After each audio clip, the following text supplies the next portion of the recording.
que ça signifie pour vous? Écoutez, nous nous orientons donc vers une réélection et donc effectivement je suis plutôt satisfait.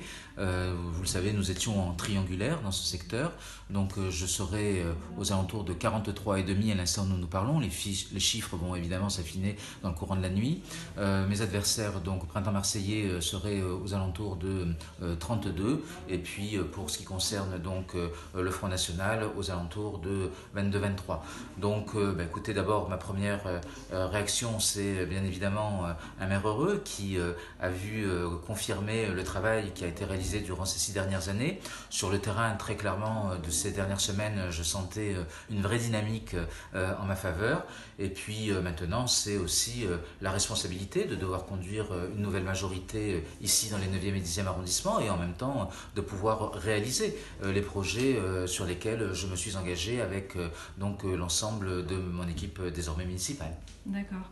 Qu'est-ce que ça signifie dans un contexte où effectivement il y a une poussée de la gauche sur toute la ville? Pourquoi ce secteur?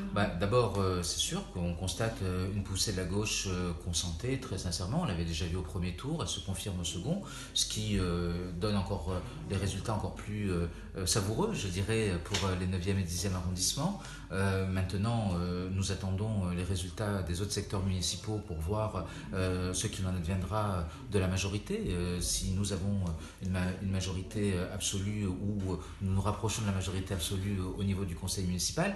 Bon, je crois savoir que ça se joue à quelques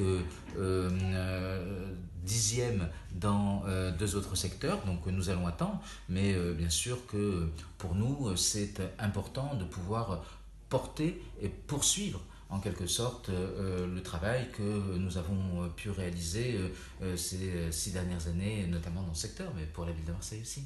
D'accord.